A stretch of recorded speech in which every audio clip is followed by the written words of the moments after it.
It all started with a thunderstorm and a busted water main. My lake, cabin quiet, secluded and far removed from the chaos of the city, had been my retreat for over 15 years.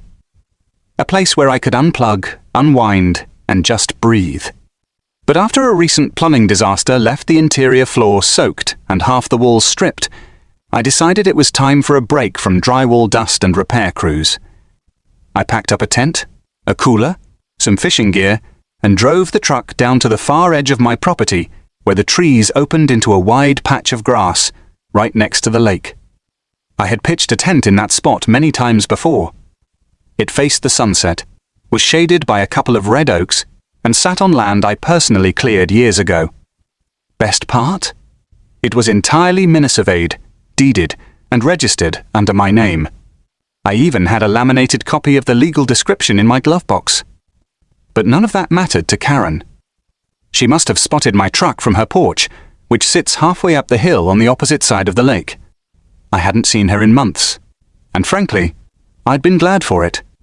Ever since she became president of the HOA, she turned into some kind of petty land warden. She issued warning letters over bird feeders, wrote up violations for lawn chairs being left out overnight, and even tried to fine me for having my firewood stacked in a non-compliant manner.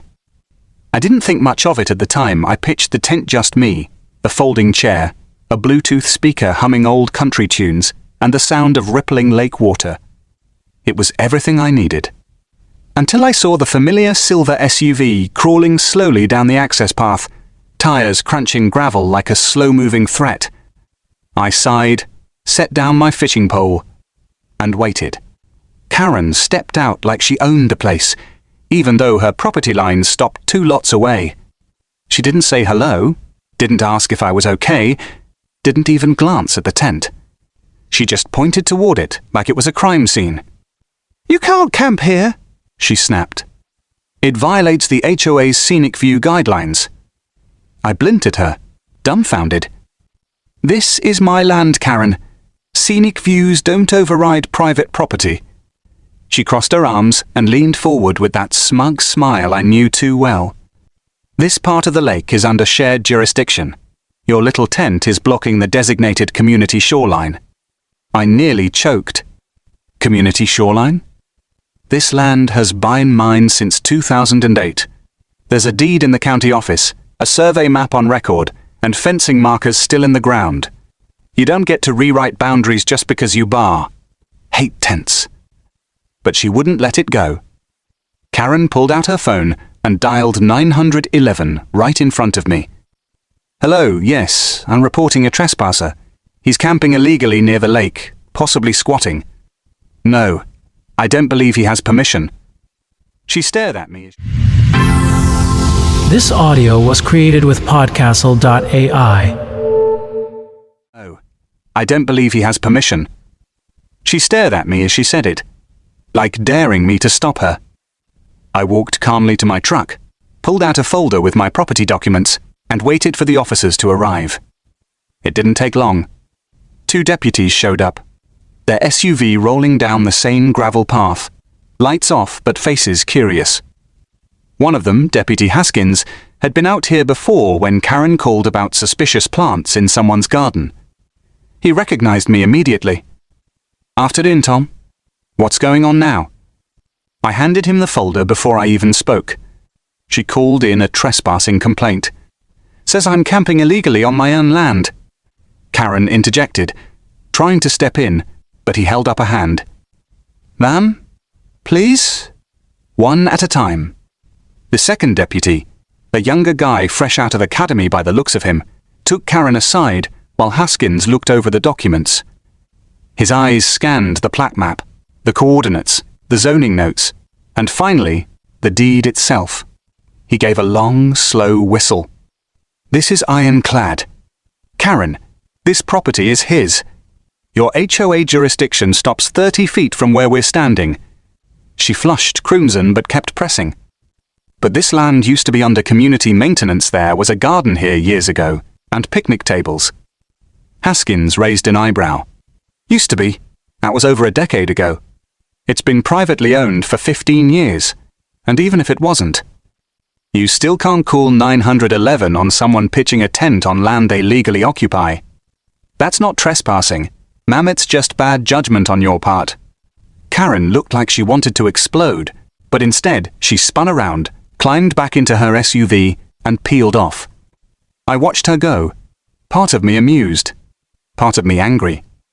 This wasn't just an overreaction, it was harassment, plain and simple. But that wasn't the end of it. That night, after I grilled some burgers and kicked back by a small campfire, I saw a set of headlights up on the hill again. Not Karen's this time. A black government SUV rolled up, not fast, not loud, but intentional. Two men stepped out. One wore a grey suit, the other a vest with a state emblem. The suited one approached. "Mr. Brenner?" he asked. I stood, brushing ash from my jeans. "That's me." He extended a badge. "Deputy Chief Robbins, Governor's Office. We were alerted about a disturbance on this parcel. Apparently, there's been some confusion about ownership." I explained everything. The tent, the land, the deed, the HOA nightmare. Robbins nodded as he listened, and when I handed him the same folder I gave the sheriff's deputies, he read it thoroughly. Finally, he said something that stopped me cold. "Sir, did you know that this parcel cabin and the surrounding lockbacks up to state-leased shoreline territory?" I shook my head. I thought this was private from end to end. Robbins pulled out his own folder. In 2011, the state signed a long-term lease agreement for shoreline conservation on neighboring properties. That lease was expanded last year to include a protective boundary around certain historical and environmental zones. Your parcel falls right at the edge of that zone, and the governor sometimes uses this area when visiting privately. I felt like the ground had shifted. "Wait, are you saying this tent is on land the governor uses?" Robbins smiled. "No. What I'm saying is, the governor requested a quiet buffer zone to relax and fish without media attention. Your land provides that buffer. He knows of you. Either way, your name was on the list of adjacent owners submitted to the state. He even asked about you." I blinked. "Asked about me?" "He said you were one of the few people out here who never caused trouble." This audio was created with Podcastle.ai. "He said you were one of the few people out here who never caused trouble, never asked for favors, and kept to himself. He appreciates that. In fact, you've done more to preserve this side of the lake than most of the Conservation Board. That's why he chose this spot." It suddenly made sense.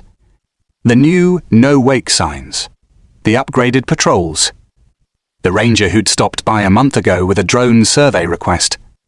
All signs pointed to something bigger going on, but I had no idea it tied back to the governor. Robbins handed me a card. "We'll make sure the HOA receives notice that this area is not theirs to manage. You're in the clear. But if you ever need anything, repairs, permits, protection, just call this number. The governor appreciates his peace." Quiet. With that, the men left, and I stood there in the dark, next to my tent, stunned. Karen had tried to weaponize the system again.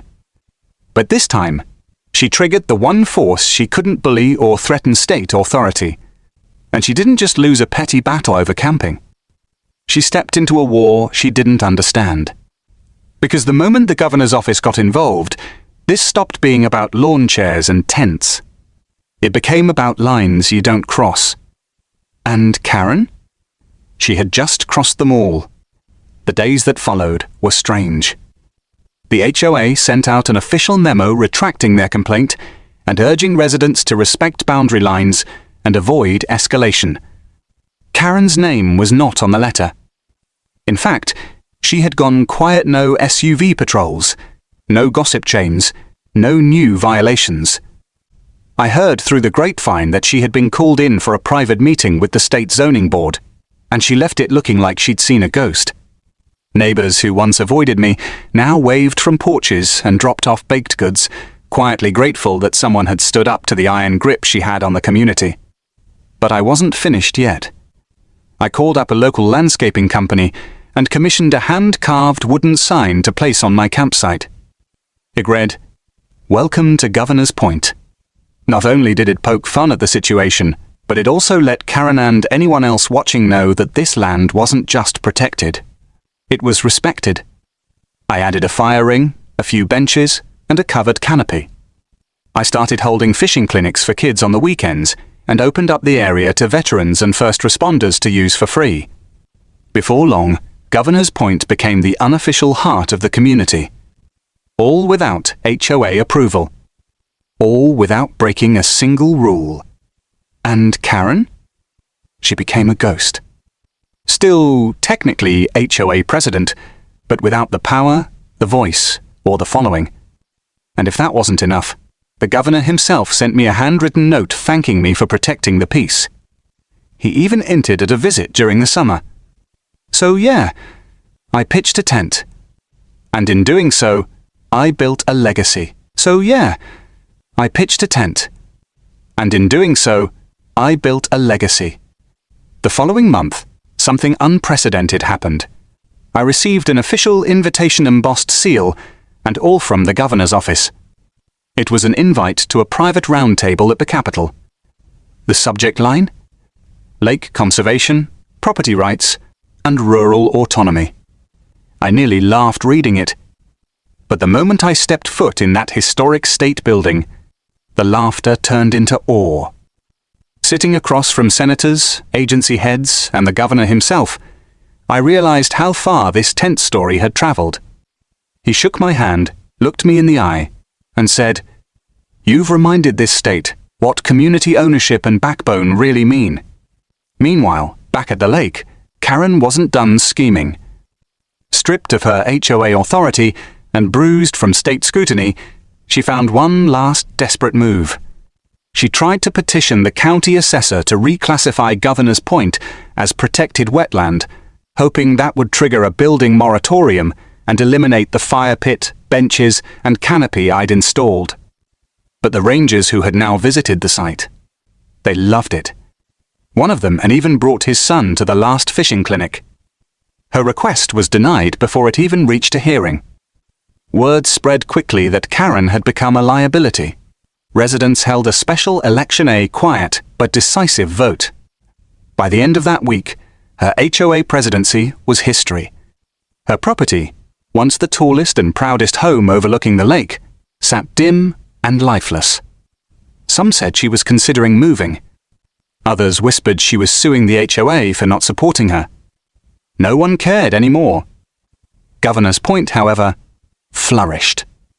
That summer, the governor himself made good on his promise and visited in person. No press, no cameras, just him, a small security detail, and a fishing rod. He spent 2 hours on the dock, and another hour around the fire ring, laughing with veterans, listening to kids tell fish tales, and thanking me for keeping the space sacred. He handed me a plaque that now hangs in my cabin. It reads, "For defending peace, privacy, and the spirit of the lake." The community, inspired, did something even I didn't expect. They drafted a new charter and declaration that while HOA oversight would remain for shared services, no single individual would ever again hold unilateral power. Property rights would be respected, rural traditions preserved, and spaces like Governor's Point kept open for future generations. The charter was adopted with overwhelming support, and they asked me to sign the original document first. I never wanted to lead. I just wanted to be left alone to pitch a tent by my lake. But what started as a quiet... This audio was created with podcastle.ai. Alone to pitch a tent by my lake. But what started as a quiet escape became something far louder, a stand for sanity in a world of overreach. Karen's reign ended not with a bang, but with silence. And that silence made room for something beautiful to grow. I spent the next few weeks collaborating with local veterans and teachers to turn Governor's Point into an educational spot for youth programs. A retired park ranger donated interpretive signs about the local ecosystem. Scouts helped build a canoe rack and a lakeside trail that wound through the oaks. It became a place for learning as much as it was a place of peace. The best part? Every addition was approved by the state directly, bypassing any HOA red tape. Karen, now isolated and frustrated, attempted to host a private event near the water to reclaim some attention, an HOA-sponsored Lake Appreciation Day, complete with banners, catered food, and a hired band. But not a single neighbor showed up. Her event fizzled, while kids played across the lake at Governor's Point, where we were holding a volunteer cleanup day. The contrast couldn't have been clearer. She had lost the people, and no banner could change that. Later that fall, a news crew from a local station came to interview me. They had heard about the governor's visit, the new charter, and the transformation of the lake community. At first, I was hesitant. I hadn't sought publicity. But then I realized it could serve as a message not just to our town, but to all the other places where HOA overreach tramples good sense. So I spoke plainly about property rights, personal dignity, and the danger of letting power go unchecked. That segment aired 2 nights later, and within days I got letters from people in other states, thanking me for standing up. Some sent photos of their own governors' points little corners of peace they had reclaimed. As winter settled in, I built a small shelter over the fire ring at the site. A stone chimney, a timber roof, and a plaque mounted beside it. Let no one govern without trust. A neighbor donated wood, another brought stone, and a third brought soup for every volunteer who came to help build. That shelter now hosts storytelling nights, seasonal gatherings, and even weddings. Karen eventually moved. Her house went up for sale, and though the listing claimed it had exclusive lake views, everyone knew the real gem sat quietly across the water where people were welcome, not ruled. Her legacy became a cautionary tale. Mine became a blueprint. Now, every time I sit beneath that canopy, watching the sunset blaze across the water, I remember it all not with bitterness, but with pride. Because sometimes, the biggest fights begin with the smallest moments. And sometimes, the most powerful legacy starts with nothing more than a tent, a chair, and the nerve to say, enough.